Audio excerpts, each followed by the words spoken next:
I felt so isolated before. And here's the thing.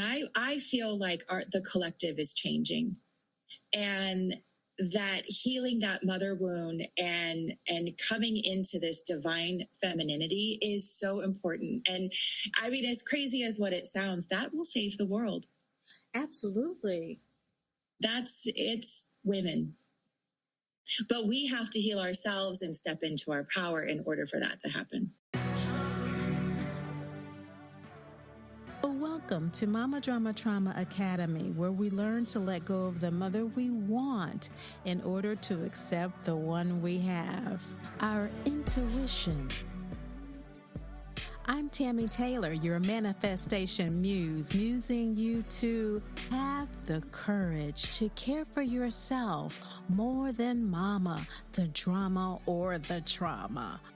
Today we're talking about that journey from the beginning to the end of realizing that we have to go no contact in order to take care of ourselves. And all in the middle of that is courage.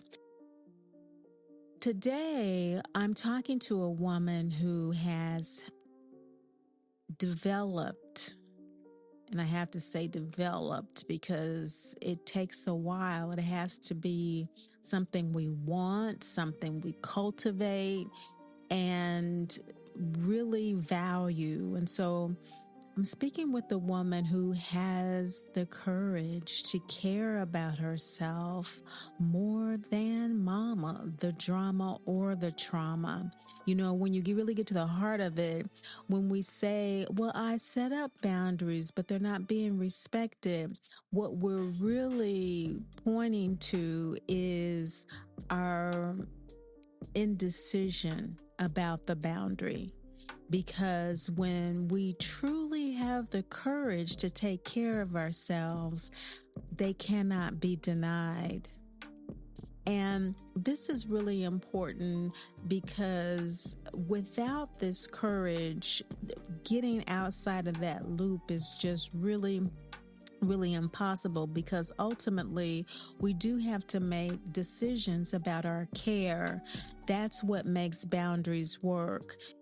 And so this is why it takes the inner work, the valuing of ourselves enough to not see anything but the priority of ourselves, because we can hear all day all of the cliches about we can't love others until we love ourselves, that life can be only what we make it, and we hear all of these really wonderful things about approaches to life, you know, that there's no sense in blaming and complaining about what you don't have. You can, but you be miserable and you make it worse that way, or you take what you have and make the best life possible. You know, roll up your sleeves and dig into our lives and contribute what we can to others. You know, life is the greatest teacher, and we hear all of these things, but they really only have meaning when we live according to them. So, as I said, this summer, I'm just taking kind of a leave from kind of teaching about these things to letting you into my world when we have sabbaticals, when we have our breaks. This is what I'm doing. I'm going deep into these things in my own life and how I'm living them out, how I'm walking them out. And so having the privilege and honor to speak with someone else who is on this path and has a Substack, Elastic Heart, Heather Valentine is here to share with us her journey, and particularly what drew me to it was just reading the blog. It's called 1997 Mother's Day, and in it she writes, My hand shook as I opened the box addressed to me in my mother's handwriting. I had been putting it off for days since I needed to be in the right frame of mind for these distinctive care packages from home. Without the in-person clues to gauge her mood, I never knew what to expect from her, and even with 300 miles between us, she could rattle me. Recently, I received a manila envelope with cut-up pictures of people she didn't even speak to anymore, followed by a box of my grandma's uncleaned ashtrays on top of my elementary school report cards. My balled-up Girl Scout uniform and sash later arrived with a note stating she could have earned better badges and a freezer bag full of mismatched costume jewelry. This box, however, contained a pleasant surprise. It was a single art project I had never seen before. There was no note of explanation, but based on the initials and the date on the back of the piece, the white ceramic hand encased in a porous cutout heart belonged to my birth daughter. It was almost as astounding that it arrived in one piece as my mother sending it to me. I could only guess she had fleeting guilt mixed with kindness when she decided to box it up. This filled me with a haunting sadness for her, and at the same time, I couldn't help but wonder about her intention because there was always a reason that inspired these rare moments. I sat on my bed and held the raised imprint of the hand belonging to my daughter that I had been forced to let go. I studied her palm's unique ridges, lines, and wrinkles that developed while she grew inside me. I traced her fingers and thumb, noticing her tiny digits ended midway between my knuckles and nails. As I placed my hand over hers, I wished it were a portal or an invisible force that might allow me to feel her in this moment. I rubbed her hand. I knew I would never tell my mother how much the school art project meant to me. I had a piece of her now. I could see and touch her realness, her tiny hand in mine. I positioned the heart several times on my dresser to find its perfect location before I finished getting ready. Maybe this is my mother's way of saying sorry, a peace offering in this triangulated mess. Today I would focus on the budding hope that this was a sign that my mother was open to a new beginning for the three of us. I finished putting on my makeup and checked my outfit in the mirror. Not bad for 27, I said to my reflection. I had come a long way since Ohio, and even though my mother didn't approve of my life in Chicago or the boys I dated, at least she would be happy with my weight loss. I took a deep breath, made a face at myself in the mirror, and grabbed my keys. The sunshine of a Midwestern spring day added to my optimism, tempering the dread of driving to my parents' house in Michigan. I located my car and queued up the mixtape I made for the ride. It started and ended with the Pretenders. I'm a mother.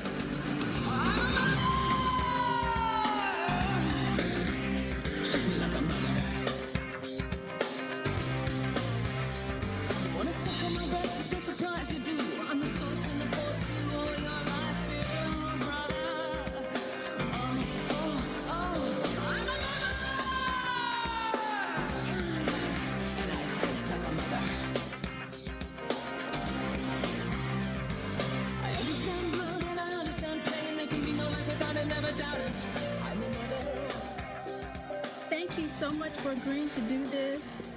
It's my pleasure. I just was really taken away by your work and your message and your mission on the Substack. Yes. I just wanted to share that, and I just decided this summer to just relax and just share my experiences because I don't do that a whole lot, and you do completely. Yes, I've just started to, but it feels really good. But and this is what I'm looking for, right? People who are sharing that same experience, and so it's been really positive. Yeah. And so a lot going on right now in the world and a lot of growth happening very rapidly. So I don't want to take a whole lot of your time. I wanted to just kind of zero in, like I said, on your piece that you did. You know, I hadn't talked about it for a long time.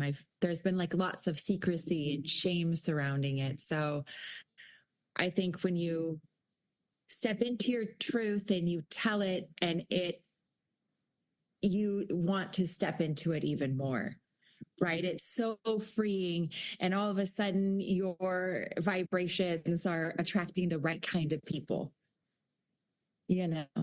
It's really powerful. It's really powerful. And this 1997 Mother's Day, to me, as I shared with you, it was a warrior-esque type journey, because I know that you mentioned that you're not a resolved human being, but what I felt, and I don't know whether or not you're an empath. Are you an empath? I don't know. I don't know what I am. I think that I've been in survival mode for so long. As I come out of it, I'm realizing that, yes, I'm probably more of an empath. I'm probably more of an introvert than I've ever allowed myself to be. So those things are new and exciting. Like there's always learning, right? So yeah, perhaps I am. Yeah, I get the feeling that you were, because there's a certain kind of a detachment that you have with these very heavy feelings. And so I'm not sure if that was as a result of you having a certain level of resolution, or that was just the way you were naturally. Because when you're opening up these boxes from your mother in the beginning and you're explaining, well, this is what she does, it sounded very kind of matter of fact, that you had kind of resolved that this is how she is, this is what she does, and what am I going to get next? This is probably going to drive me crazy, and more than likely it will. But I felt a level of acceptance there. And, you know, I think because of the way I grew up, that I didn't know for a really long time that there was any difference, that everybody kind of had this kind of a family. And, you know, so then I think there's like getting over that, and also, you know, having this pregnancy and these complications, and doing everything that I could to get my mother to kind of change her mind on keeping all this stuff secret, right? And no matter what I did, it didn't work. So I think that there was some resolve to that. By the time we're looking at this in 1997, I've lived in probably 5 different places, 5 different states and cities, and I'm running from my problems and running from my family, and nothing's working. So I've tried to stabilize here, and I'm trying to play it her way. So I'm living in Chicago and they're in Michigan. And with that little tiny bit of distance, I think this might work. I'm tuning into Oprah every day. I'm learning to listen to the universe. I'm reading every book she suggests. Like, I'm really trying to learn about myself and what can I do to make this better? Like, I want to make this work. I want my birth daughter back. But yes, I think at that point I had come to accept who my mom is, and sort of I had learned to play her game in a way. That's what it sounded like. Yeah. Okay. That's a certain level of maturity that it takes a lot of acceptance to get to that level of maturity. Because what usually happens in my experience, I've been coaching and working with this for over 20 years. I've been an empath all my life, which means that people have been coming to me since I was a child for things. But we usually don't understand how to play our mother's game and were able to play it like you were able to, even despite the dread of going to her house for Mother's Day, to do the self-care with playing the Pretenders, I'm a Mother, Yeah. and doing the self-care of enjoying the journey and taking the minuscule amount of time that you had, these gaps between these triggers. Mm. That Yes. type of maturity doesn't usually come until you've had a great deal of acceptance, and that takes usually a very long time, if ever, within a lifetime. And so I don't know. That's why I was saying that I felt that, and I really wanted to share with the academicians. If I were to give the listeners a name, it would be academicians, kind of a intellectual kind of spiritualism that we have going on. But I saw that as living in loving detachment. You know, that doesn't mean that you're not triggered. It doesn't mean that you don't have deep, deep lows. It means that you're at that place that I sense that you were at, and you said that you had learned how to play the game. Mm-hmm. You know, being up for the game is something that requires a lot of energy and a lot of detachment, a lot of loving detachment. A lot of energy. And I don't think, my whole life with my mom was interesting. And I think, this curious thing, and I don't know how it happened, but by the time I was in high school, I had figured out her game. And I think she didn't like that. And she wasn't able to control me or pawn me as much as what she could the other family members. So that was a big problem between the two of us. Right. But I feel like distance was good for me. So did you learn how to play the game before or after you had your daughter? I think I learned it just before. And I was ready to, I got pregnant in high school, and, I had my cards. I thought I had my cards lined up, and I was just ready. Like, if I could just play it, if I could just manage like these next 3 years. We had just moved to this rural town in Ohio. It's, the late 80s. There's no resources really, right? But if I could just play the game and get out of there, then I would, that was just my ticket out. But then I get caught. And my mom decides that what's best for the whole family is that we keep this all a secret. We're not going to tell anybody. We're not going to tell the high school. We're not going to tell other family members. She's not going to tell her mother. We're going to, it's all going to be hush hush. And that, I think from the moment she found out I was pregnant, she just kind of ran off with that. And of course, I'm 17 years old. I don't want to be pregnant, and then, but when I have my daughter, things changed pretty quickly. And I decided, as soon as I heard her cry, Tammy, I was like, it just changed. And I wanted to be her mom, and I just knew we could work it out. And, that just, that did not go with my mom's reality. Right. Right. Yes. And we have to say, as Generation Xers or baby boomer, I'm not sure which you are, but that was... I'm an X. You're an X, okay. All the way. People call me boomer sometimes too. It doesn't matter to me. Yeah. But it's important to let other listeners know who may not be aware that for our generation, that was still a common thing, not as common as it was for the boomers and before, but that was pretty common for mothers to take ownership of their daughter's child if she was had out of wedlock. Yes, absolutely. And I think it what would have been fine for me, and I had a cousin who'd been pregnant in high school, and her mom was helping her raise her baby. I had a friend, like, this wasn't something that was out of the ordinary for my socioeconomic background and where we lived and that kind of stuff. It was happening. I think, it was just that she had this, you know, I think it's a common theme in a dysfunctional family, that she had this idea of a perfect family, and a pregnant daughter did not, that was not what she wanted, you know? Yeah. And so, you know, it's taken hindsight or whatever. Like, I understand what her motives were.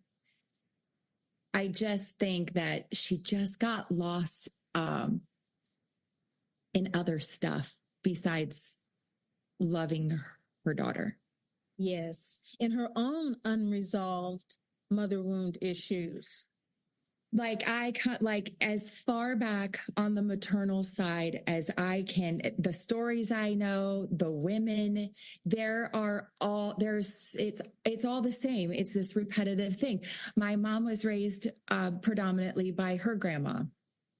You know, so there's just a lot of, right? Like, you start looking and you're like, okay, this is a thing. That's how it goes. And so it does. And so what is your ancestral wound underneath all of that? What is it that primal wound that instigated this type of mothering? There's a sacredness to all types of mothers, because all things, even God, has a shadow side, which what you call it, the dark side or whatever. All of creation has a light and a darkness to it, and learning to embrace that is what the loving detachment is all about, and what I heard in your work and wanted to share. And so I was wondering if, you know, your awareness of this cycle, if there at any point came to you a realization of what is the definition or the ideal of the mother, the sacred mother in your family line, in your matrilineal line, without judgment or condemnation, that value that's been held? That's hard for me to answer. I can give you an example for me, if it helped. For me, for many years, learning to uncover this cycle of perfection and being the community vessel of support and of help at your own expense, being holding up a face of strength despite falling apart, having a great deal of repressed anger and therefore rage as a result. And therefore an inability to allocate resources to what you need to manage your own emotions. And so it's just this cycle of pretense and self-abuse and self-abandonment. Pretense, self-abuse, and self-abandonment. And the primal wound that I discovered, Heather, was that there was a disregard for that spiritual knowing and that spiritual value, going all the way back to Cameroon, what we know now as Cameroon today, and in West Africa. It just being something that was taken away, that was disregarded in Africa, and there being intertribal warfare as patriarchy began to take over, and then as coming over on slave ships, it being suppressed even further. But yet, without it, the country would not have been built. You know, and that rage. But you have to hold space up because you have this spiritual power, because you have this, and so you are mammy to everyone, and everyone suckles from your breast, but you are falling apart inside. And so the primal wound is a great deal of festering rage, to the point now that African American women are so angry that for a large part they live alone.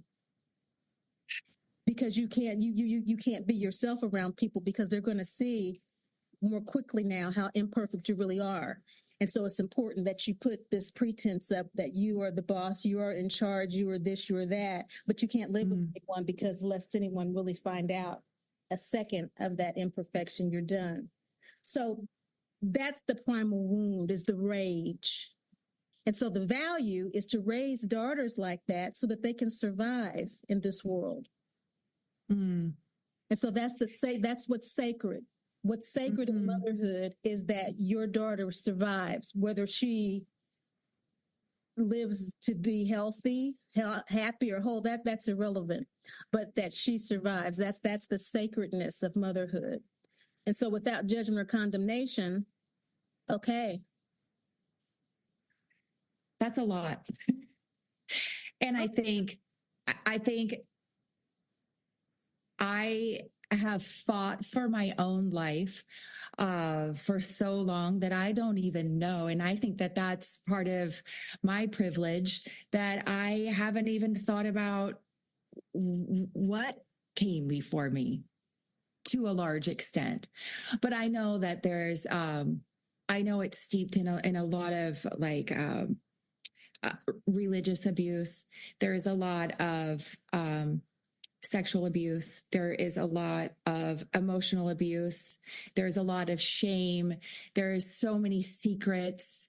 So, the girl that wrote that piece, that was 25 years ago, she never could have imagined living this life that I have now, that I have been in a healthy marriage for 18 years. I've been with my husband for 18 years, and I'm raising an almost 16-year-old daughter. And I think that seeing how my daughter is so different from everybody else, that I've broken a cycle that I'm not even sure all the cycles I've broken, if that makes any sense. That's powerful.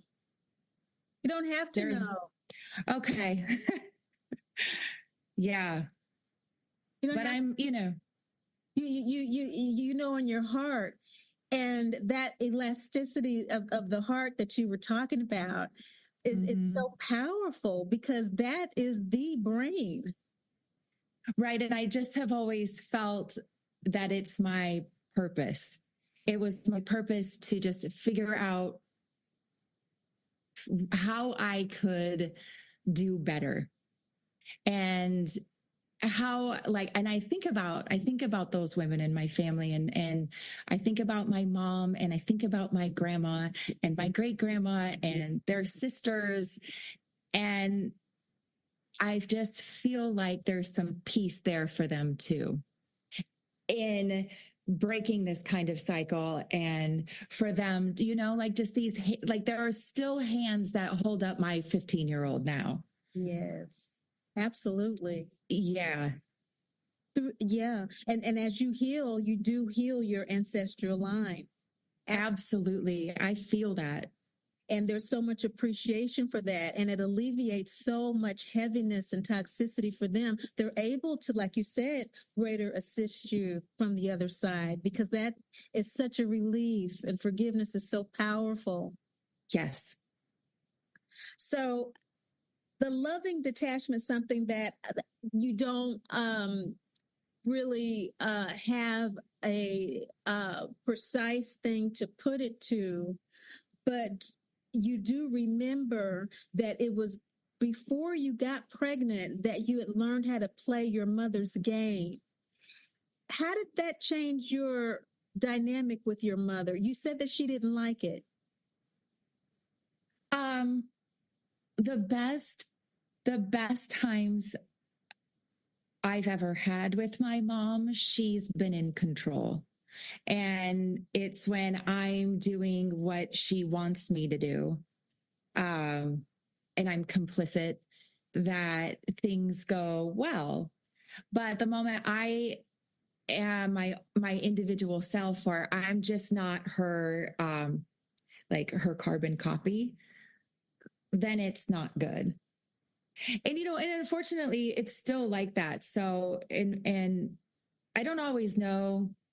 I wish that things could be different, perhaps, but we've been no contact for about 10 years. And it's certainly not ideal, but I feel like that's the only way I am able to love her, is from a distance. Yeah. Yeah. It's said that when the battle ends within, then the healing can begin. Yes. And that's such an inner battle because it's not fun being no contact. I mean, regardless of everything that we're talking about, whatever the primal wound is, whatever the abandonment, the abuse has been, it doesn't matter. We want our mother. Yes, always.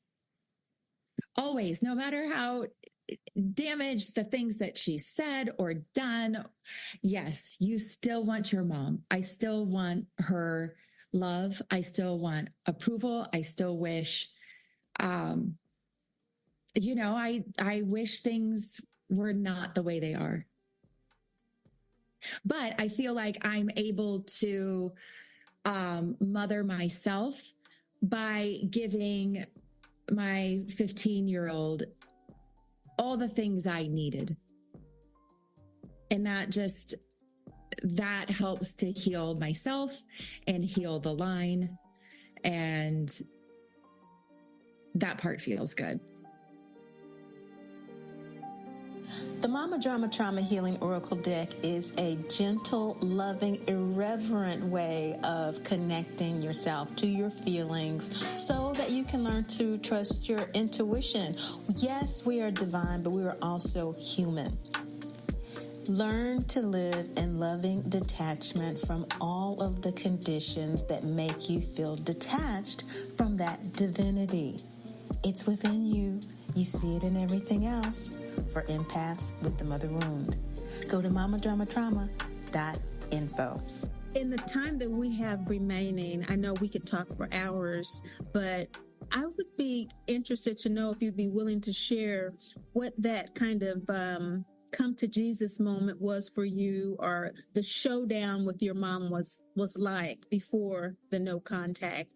That's inevitable before no contact, because like we said, we want our mothers. We want to be with our mothers.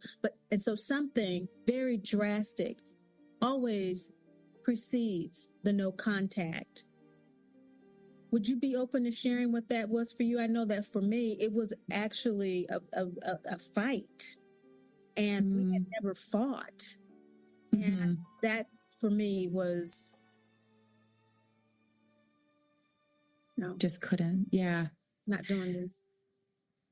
I think for me, the big one was that she made it nearly impossible to have a relationship with my birth daughter. And that there were a lot of lies told about me and reasons why I felt like I had to remove myself from this clarity. And I really think that helps speed up my healing. But in the meantime, I sacrificed trying to have a relationship with my birth daughter, even though it's very complicated. It wouldn't have mattered if I stayed or if I left. My mom was going to make it so if I didn't comply to the way she wanted it, I wasn't able to have a relationship with her. And it's not healthy. There was nothing healthy about it. You go tell your dad this, you go do, and I just I didn't want to be caught up in that. And I really hope that at some point, my birth daughter would figure it all out, and I think she has to a certain point, but that's a whole other story, right? Her relationship with my mother and the complications that's caused my birth daughter and me. So a lot of it has just been over time. And I think I was waiting for these moments that, like with my birth daughter, that might change things. And when that didn't, and when I had my daughter, I remember my mom, and I thought, this is going to be it. There's always been like those moments, right? This is going to be the moment where things are going to be completely different. And she made me feel terrible about myself. She made me feel terrible about being a new mom. She took my vulnerabilities and exploited my fears.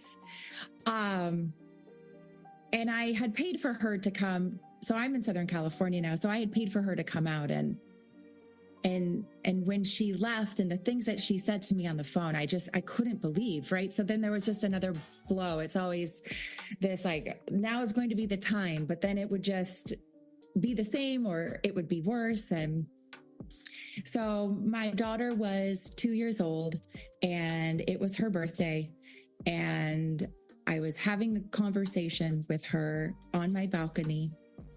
And I remember thinking to myself, why do I do this?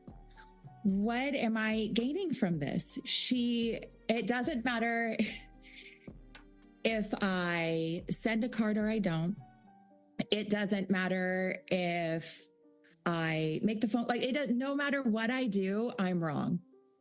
And she made me feel terrible. And there was no more time for that. I was ready to be my own woman, my own mom. And it just felt healthier not to have that kind of confusion in my life anymore. That was overwhelming. And then you were pregnant too? My daughter was 2 at the time. When did your first daughter find out the truth? She didn't find out the truth until she was in middle school, I want to say. Oh, wow. So there were 2 big events. So my mom love bombed me at the courthouse steps and got me to sign rights off to my daughter. And that's a pretty significant thing too. So there were a lot of things that led to me finally going no contact. I gave her so many chances, and I tried every angle. And so one of the things that I had asked was, may I be there when you tell her? And they told her without me. And when I came home, my birth daughter said, I know who you are. And I said, well, if you have any questions, let me know. And she said, I want to know why you don't believe in God.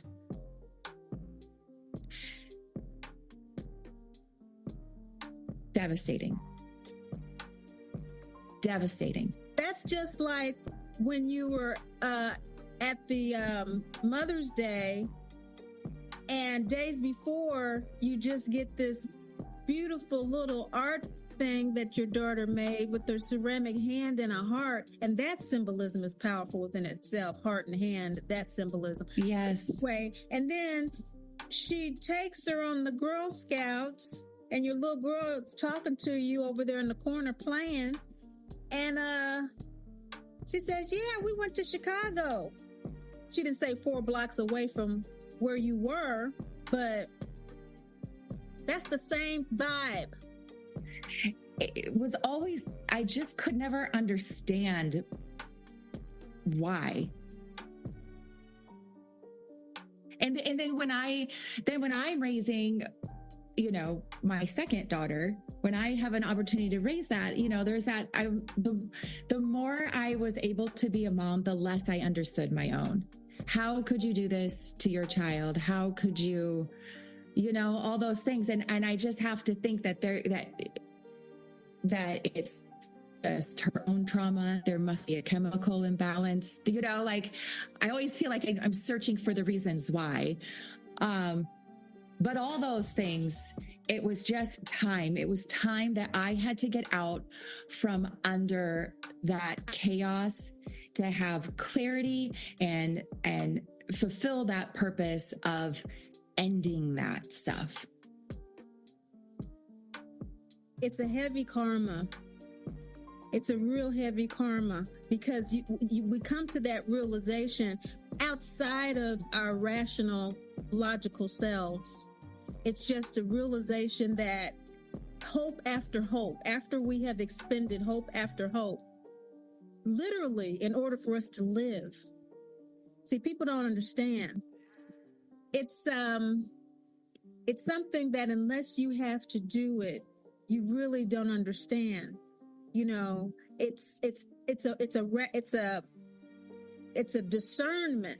It's not a rational decision. It's not a logical decision. And it's a decision, like you said, that usually it takes years to make. Yes.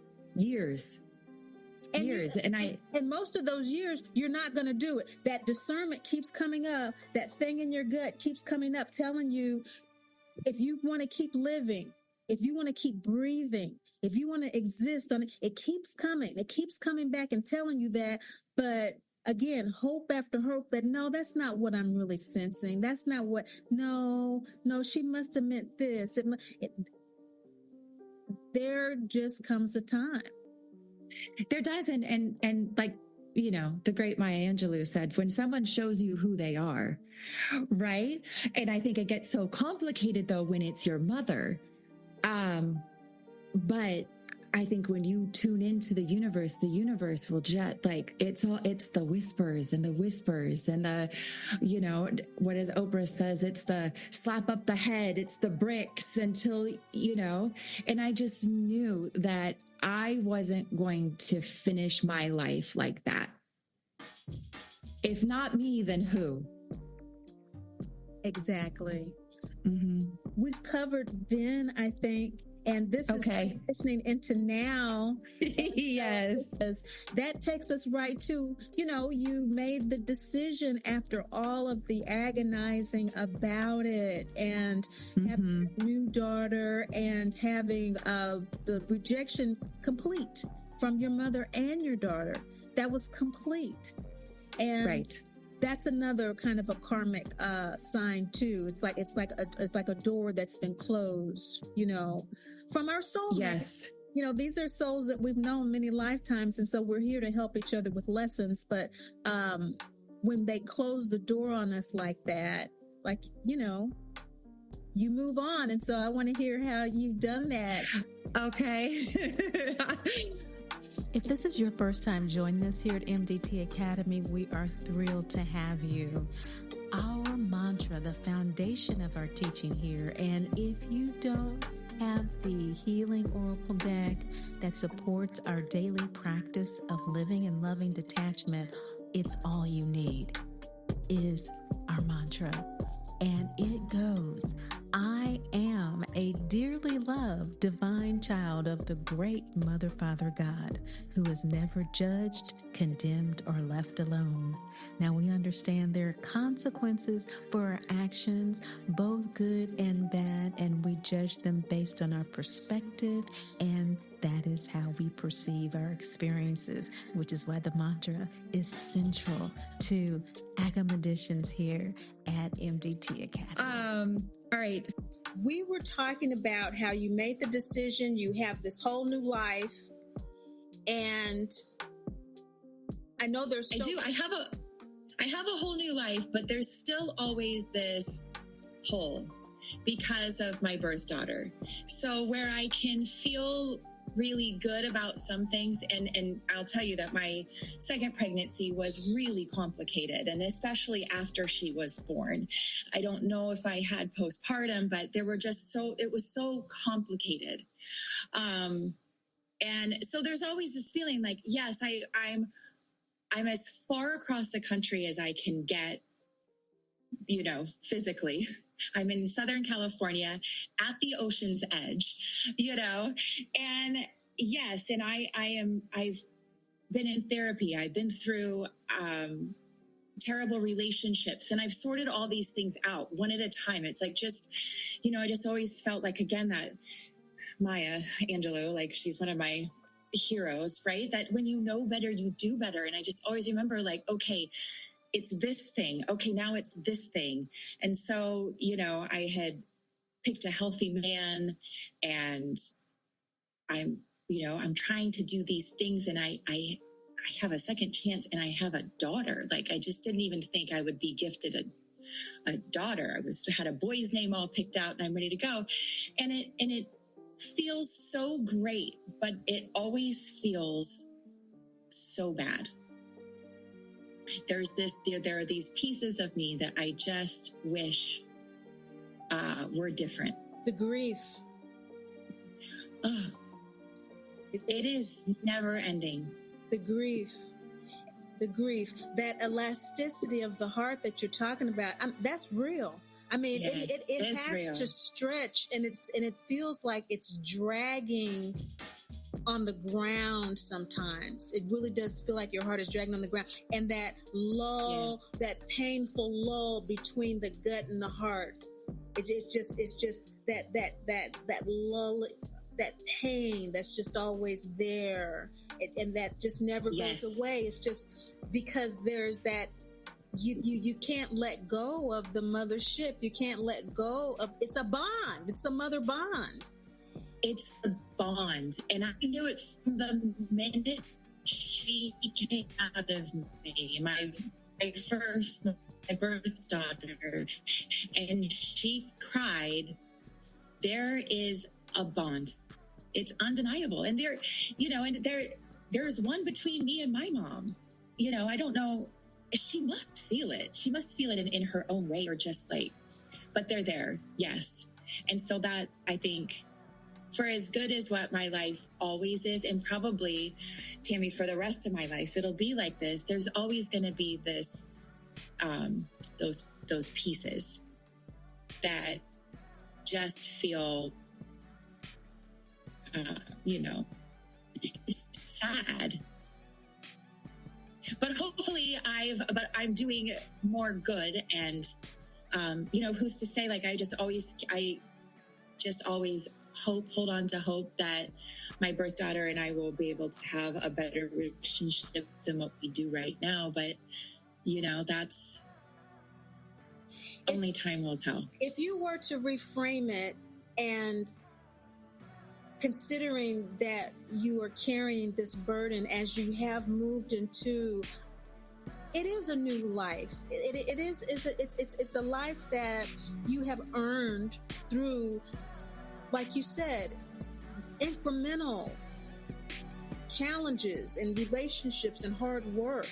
And that's what happens when we do our inner work. We do earn a new way of existence through our sheer efforts of renewing our own minds. But that doesn't mean, like you said, we don't carry this pain.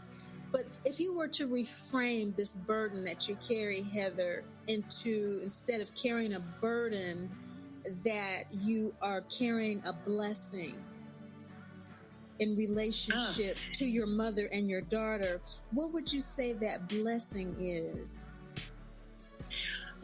I think life's biggest problems can be your blessings, or are your blessings if you look at them. Like, I am, again, I think I'll go back to, I am a woman I never thought was possible. And without my mother and her mother before her and my birth daughter, I would not be the mother or the nurturer that I am today. I wouldn't be in tune with my purpose or the universe in the way in which I feel that I am. I wouldn't walk in truth, and I would be shackled in shame. So those are incredible gifts that I am, and I'm sharing my story. I'm hoping that that what little I do share, maybe this helps somebody else out. My whole life when I was younger, I read memoir like crazy, like looking, just like, show me somebody who made their way out of this. I love your writing, and everybody needs to check out, Heather Valentine's Substack. I mean, this is all about, if you were wanting to walk into someone's life just by reading the paragraphs that take you to the place immediately and into the heart and experience of someone immediately who has something to say, but not hammer it over your head, but leave you with a way to open yourself to maybe a deeper part of yourself. you need to check out Heather Valentine. I mean, how did you start writing? Thank you. It's true. It's just true. I mean, how did you start writing? So when I worked a corporate job, people always told me I wrote really good emails. Oh, wow. That's good. And I always, and again, I've been in survival mode for so long that I never had a chance ever to ask myself what I wanted to do. It was just, I needed to make money. My mom had stolen my identity too. But by the time I was 18, she had taken out massive amounts of credit card debt in my name. So I was really behind that. I always had to think about paying down debt and that kind of stuff, like the fastest way I could do it. I had to drop out of college. It wasn't really an option for me. I just couldn't figure out how more debt was helping when I didn't know what I wanted to do. Right. So I was a bartender. I was in sales. I just hustled. And I think once things started to calm down, after I am in a stable relationship and I'm mothering hard, and I've had several therapists say, you should write. And what if you wrote it down? I've always been a journaler.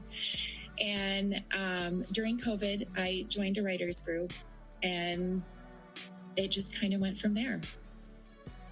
And I think that's the way for me that I'm able to express myself. I'm not always great telling my story, but writing's hard. But the days that it does flow, it feels, that feels like my purpose too.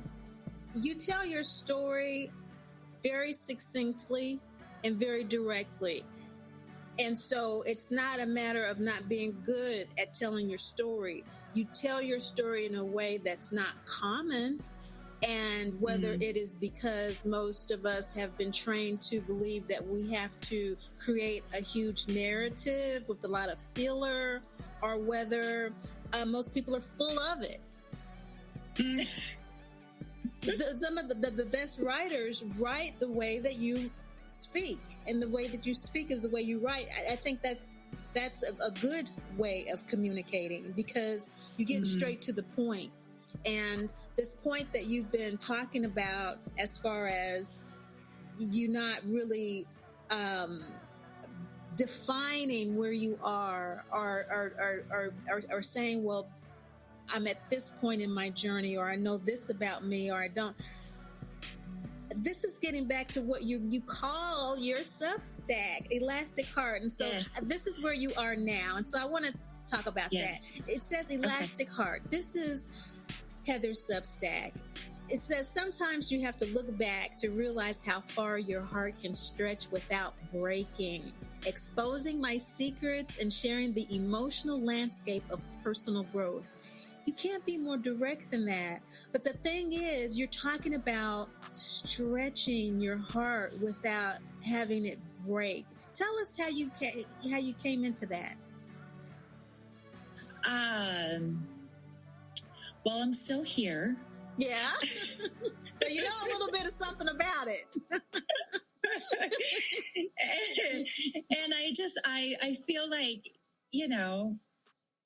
there are a lot of people that have been through bad stuff, and, stuff worse than mine, stuff like mine, stuff. Everybody has their thing. But I refuse to let it break me. Mm-hmm. And I don't know if I refuse to let it break me because,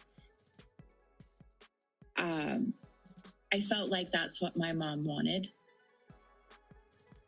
And I refused. There were so many times when I thought, well, I don't know about this, And I didn't want to do it either because I wanted my birth daughter to know that I survived on a lot of hope for her. Mm-hmm. And there was no way my mother was going to write my narrative if I wasn't here. Or if I, I wanted to make it me.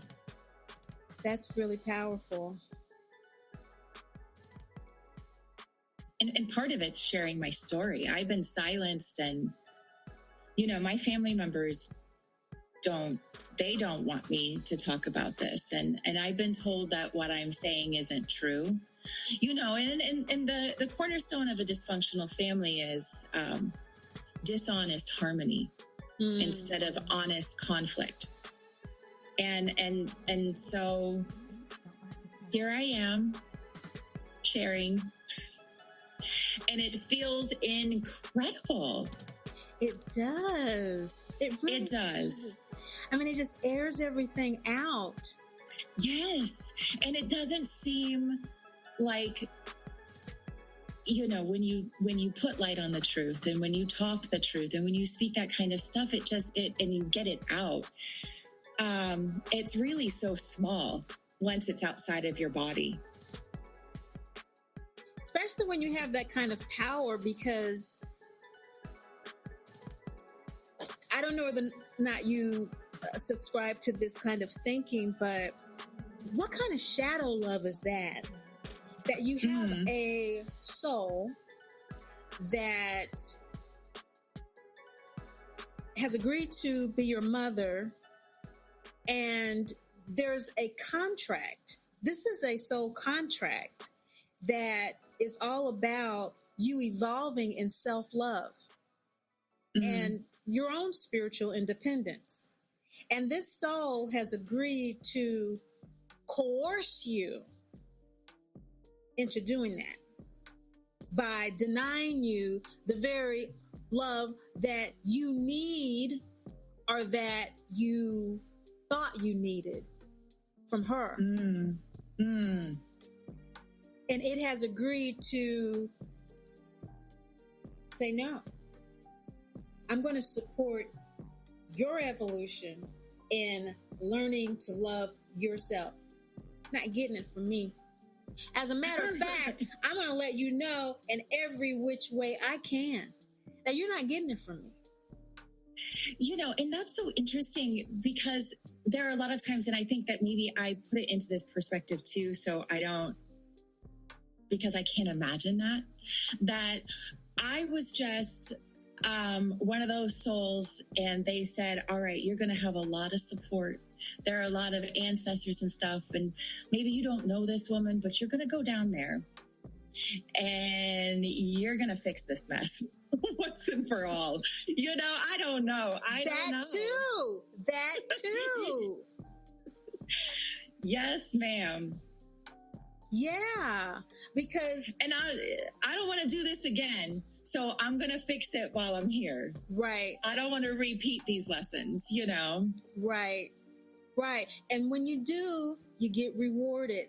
And it's just the fringe benefits of all of the hard work is that you do get rewarded with a life that you could not have imagined, because we can't imagine it under those circumstances.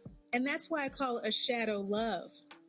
When we talk about the pantheon of gods and goddesses, well, you have these gods and goddesses specifically that are these great mothers, very loving, very caring, very nurturing. And then you have the terrible mother, the devouring mother, the good, great, terrible mother archetype. The good mother sacrifices herself for her child. The terrible mother sacrifices the child for herself. And the great mother knows the child is divine and has no need to, exchange in that manner other than to cultivate and to nurture the child.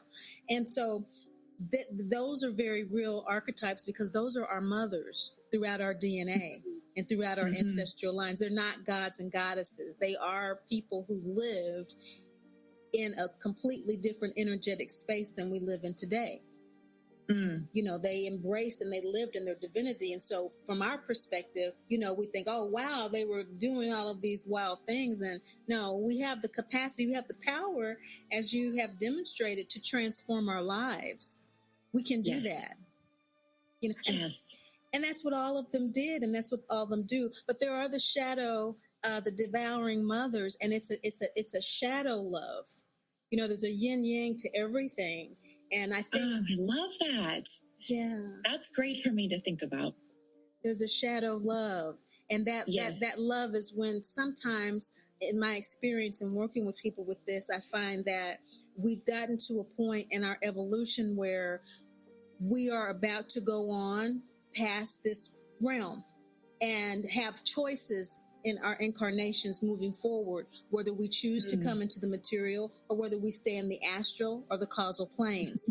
And so when a soul gets to that point, we can choose to come here and to live and to support and to do different things. And we'll still have the karmic experiences. We'll still be human beings. And some of us will be gurus. Some of us will be those great mothers. Some of us will be, you know, but when we get to that point, I believe I know from my own experience that when you're at this stage, mama drama trauma is a rites of passage to be at that stage where your next lifetime you do get to choose. You cannot become a guide until you know how to love yourself. It's true. You can't guide anyone. What are you going to do? What are you going to do? What are you're going to take from them and be a shadow guide? You can be a shadow guide. Yes, right. But if the trajectory of your soul has been evolving in this way toward the light, for the next phase of the light, you have to master the very basic fundamental of self-love. And mama drama trauma is the rites of passage to that. And until you learn that whether you got a mama or not, you are loved and you love yourself. Until you are not attached to anything material, including your mother, until you have no material attachments, you're not ready to be a guide. Oh, Tammy. That's beautiful. And it's all within us, right? Like, I love that that's your mission too. Like, that is just such an amazing thing. And people are so blessed to have you. Well, thank you. What made you subscribe and come in? Well, I saw the Mama Drama Trauma. So, I'm just interested in other people's experiences. And I'm so glad that it's being talked about. I think it affects more people than, just so many more people. It's much more common. I felt so isolated before. And here's the thing. I feel like the collective is changing, and that healing that mother wound and coming into this divine femininity is so important. And I mean, as crazy as what it sounds, that will save the world. Absolutely. It's women. But we have to heal ourselves and step into our power in order for that to happen. That's true. That's true. Yeah. It's really something. Now, with your daughter, your 15-year-old daughter, in her observation of this, how much has she seen? How much does she know? Where is she with her mom's journey? I was very hesitant to share. And I had a therapist that said she needs to know everything. She needs to know what you've done. Like, this is incredible. So, you tell her the right amounts at the right time and age appropriate. And she reads my writing, so she's pretty caught up. And I think it's good. She shared it with some of her friends too. And she had said to me, Mom, so-and-so said that she's so glad that you write because you're the most normal person she's seen that's been through as like messed up stuff like her. So that right there, it's like, well, that's worth the writing and the sharing. Carrying the blessing. Yes. Yes. I mean, look at all these blessings that you're carrying, and they have a weight to them too, but it's kind of, it's manageable. It's something that we've chosen, and you didn't have to share with your daughter, even though your therapist suggested it. But you managed to do that, and you are still managing that, and it's scary, and you're still doing this incremental work. That's such a wonderful example for all of us, because that's what it takes. That's what it is.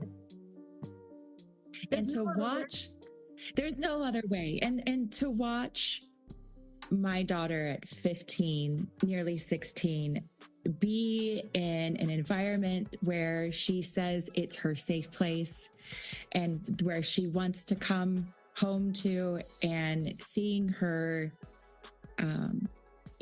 thrive instead of survive is so breathtaking. At 15? Hell yeah.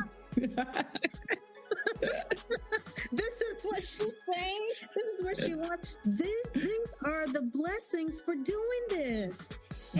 And people don't understand. Yes, it's hard work. And yes, we continue to do the hard work. But look at the blessing of that. You're talking 2024.